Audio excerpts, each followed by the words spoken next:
Hello and welcome to Baron's Game Room. I'm Aaron as always, and it's been a while, guys. If you've watched any of my past couple of videos, you probably know we've had a baby recently. I went back to work about a month or so ago, 2 months ago. My wife went back to work recently and all that, so now Mondays are just me again with baby, and some days with my older daughter as well when she's here. But I'm finding time where I can until we get back to the regular routine of school and all that. So, but I got some time today. Let's finally get back to you guys with a new game. In fact, it's right here. That's right, moving the camera down a little bit, Justin. This is a game called Worn Wanderers. This is kind of a TPCG, a trading pin card game. Basically, it's a game that you don't need a table or anything for. You can like, set. I've played it several times where you just sort of like set the pins down on a table or a mat or something and play. But the main design is this. You're supposed to be able to wear it on your lanyards, on just jackets and shirts, on backpacks, wherever you are, and stop and play a game whenever you bump into someone else who happens to have Worn Wanderers as well. I've got a collection of 8 of these right now, but you technically only need 2 of these to be able to start playing this game. They do sell little 2-pin starter packs. Let's kind of go over what we're looking at on these pins here. Basically, how this game works, real quick, simple, is, well, you need to build out your pins each game before you start. Each pin itself gives you sort of the artwork for the character that you're playing, that you're representing here.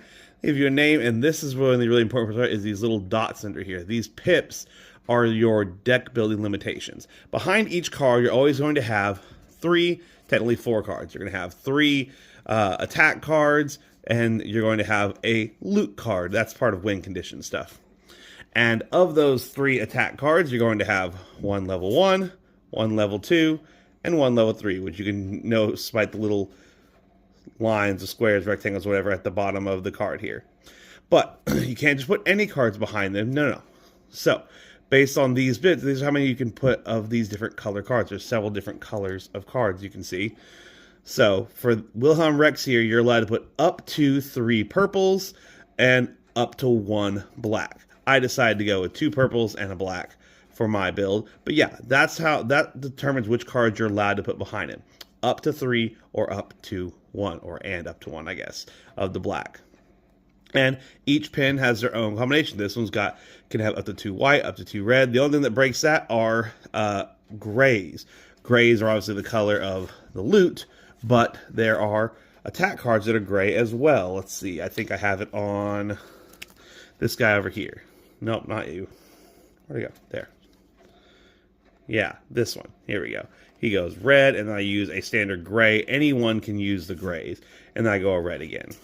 You may notice on him that he looks a little different than the rest. In fact, I have another version of him right here. Yes, because just like any cool trading card game, the pins themselves have rarities. You can get the basic ones, which are just these normal things, but you can also get ones with rare colors. You can get ones where the backgrounds of the pin are gold or nickel and stuff, or you can get the ones where they are all sparkled out like that. I've been lucky and I've gotten 2 of these cool sparkled out ones right here, and I think they're really pretty freaking neat, honestly. So, even though I have 8 on my lanyard right now, you actually wouldn't ever be using a full 8. I suppose you could, but technically the rules say that each player can have up to 6 pins. So anywhere from 2 to 6 pins to play the game. There was one last little bit I didn't get into in the deck building, which was the loot cards. The loot cards are part of winning. In the game, as you are fighting, you will be revealing cards, one to the next. Eventually, the loot card will always end up being revealed on a knocked out character. When building your deck, you're supposed to have 4 times the number of pins in loot. So, for example, if you were playing a 4-pin game where each player had 4 pins, then you should have 16 loot hidden behind your pins. But the loot comes in a range of numbers, so far as I've seen, from 2 up to 6. So you can end up doing just straight, 4 across the board, or you can skew the loot a little bit to being more behind certain characters, which could actually make it to where you could survive more hits.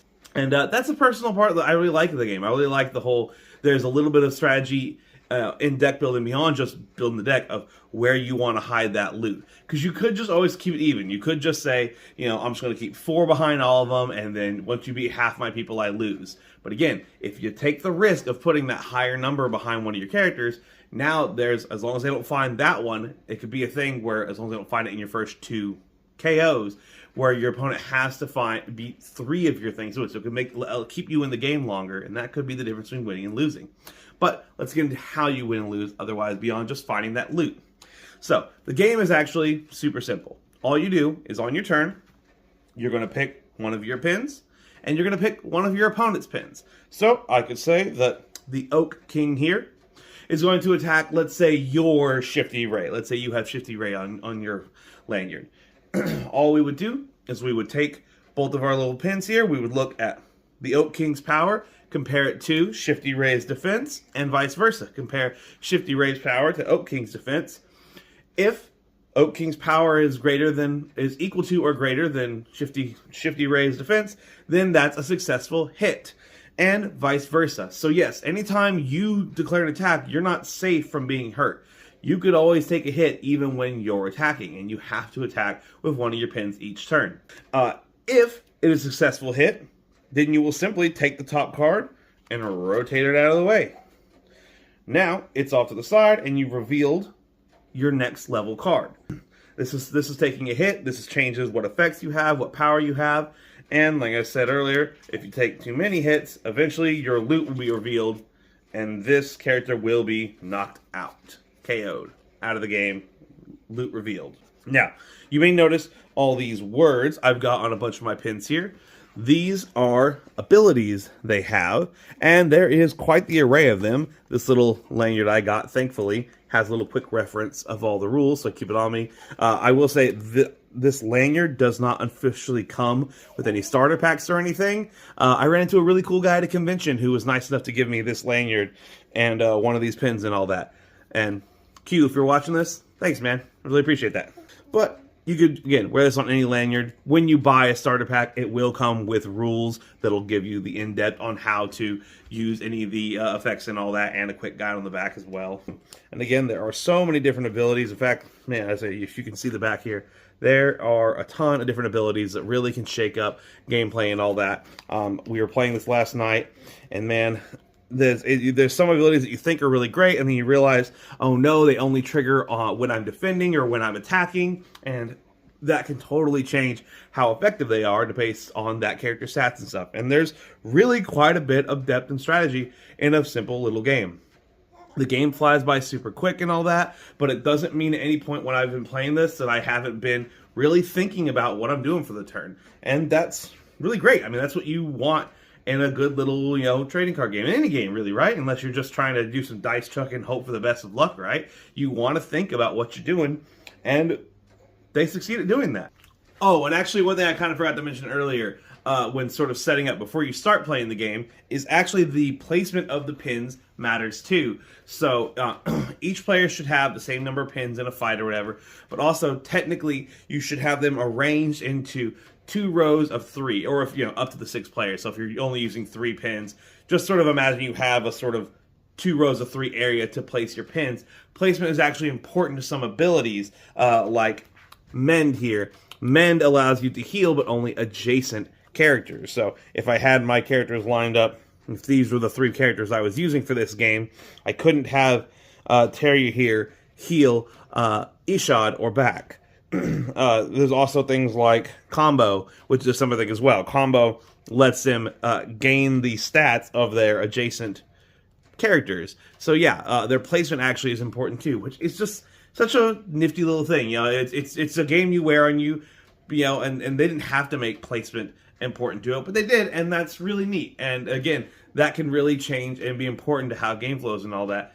Specifically last night when we were playing, my wife was using this guy in particular, and it took me like almost the whole game to even get past his level 1 card, because I didn't go for him right away. I went for other people because early on my level 1s couldn't beat him since he could add defense to it, and I didn't have any attacks that were high enough to beat his defense once he added his neighbor's defense to it. So I hit his neighbors instead. They were easier to hit targets, but that meant that his neighbors just went to their level 2 cards, giving them even more defense, making him even harder to hit. So the only way I was ever really going to hit him is if she decided to attack me with him, which she did not. So yeah, it was way late into the game before I finally had a situation where I could hurt him, but he couldn't hurt me. And I think I only was able to do that because of another ability, Evasive. Or maybe it was Cancel. But yeah, that was such a cool little thing because she put that in the right spot. I basically couldn't touch this guy almost the whole game, and that's really awesome to me. I've clearly been giving my opinion pretty much this entire video, but I guess this is the part where I give my opinion of the game. I really like it. I'll be honest, I am an absolute sucker for a good gimmick. And the whole wearable thing is a good gimmick to me. I go to a lot of conventions, obviously, with the Barron's Gamer and everything. We do a lot of hang around conventions, selling our booths and all that. I love that this is something that me and my booth mates, or even just friends around the con, which I'm really trying to talk all my regular con friends that we go to cons together to buy this game. Because I could just see us sitting around a booth, and I could just yell across the aisle to Dave over there, like, "All right, Dave, so I'm gonna have my Oak King attack your Lich Baron Noya. All right, cool, yeah, like." We can literally just play it while standing there. Anytime we have some downtime between showing off our games, no one's walking by, we can literally just sit here and play it real quick. And to me, I really love that. You know, the invention of this game, I did actually get to see this game back on Kickstarter if I didn't get to back them at the time for it. I believe that they said they made it because they were at conventions, standing in line, waiting for panels and stuff like that, and they wanted something to do while they were waiting in lines, and this is what they came up with, and I think they absolutely succeeded in what they were going for there. A wearable game that you could play standing in lines or wherever that plays fast, but still has strategic depth to it, and I think they were super successful with it, and I really love it. As far as the TCG, TPG part of it, I think they successfully did that as well. I mean, I think everyone loves, cracking packs and seeing what they're going to get. The fact that there's rarities to these pins is awesome. And the fact that, you're getting a bunch of cards, you might have some useful ones, you might have some ones you don't really need because the only pin you have that uses yellow, you've already got better ones on there. Sure, I mean, that's just sort of the nature of those things. And again, I think it's cool and all that. I was weirdly excited when I got these little rare variants with the glitter behind them. I thought those were super awesome. But I will say, I'm not going to sit here and just praise him fully. I do have some things, like I do think this little Worn Wanderer's lanyard thing, I think this should come with starter sets. Or at the very least, it should be something you can purchase. I will also say that I don't know if there was maybe an issue on the website whenever I ordered my stuff. I ordered 2 starter packs, which by the way, starter packs give you 2 pins that have some pre-built little, I call them decks, behind them, and a handful of extra cards that I believe are all of the same colors of the characters you have, so you have some like extra stuff to switch around and change and stuff like that. So some customization options, that's cool. And then I ordered 3 starter packs. Starter packs give you 1 pin and then just a bunch of random cards. That was super great and all, but that's what there are 2 starters and 3 boosters, and shipping was going to be like almost $20, like $19, which seemed a little high, as well as I think the overall price of this game isn't too expensive. $20 for a starter pack, $15 for a booster pack. Yeah, I think that's totally fine. That's basically, that's $10 per pin in the starter pack. That's $15 a pin, or you could say $10 plus $5 in cards. I don't know how you want to look at it, It's $10 to $15 for a nice looking pin. Totally makes sense. I sell pins at my booth. We sell ours for $10. So the cost of the pins is well within reason. And plus you're getting cards and some other stuff as well in there. So I think the price of the game is really reasonable, but the shipping was so high. I will say, hey, Worn Wanderers guys, or Claromancy Games, yeah. If you guys end up seeing this video, we are an indie game designer too. We ship out a lot of stuff. If you guys haven't heard of them yet, we really recommend Pirate Ship. Pirate Ship brings our shipping way down. You guys should check them out. I don't know, maybe you already are. But yeah, that was the one kind of thing I had about it, is whereas I think the game is very reasonably priced, the shipping was so high. But yeah, that was my only kind of gripes about the game. Is I really feel like this should come with it, and I feel like the shipping was a little high. But otherwise, price-wise, it's great. And game-wise, it's great. I've clearly been doting on it for several minutes now. I'm probably rambling on way too long. Yeah, I think it's pretty obvious that for me, Worn Wanderers is absolutely approved. I want more of it.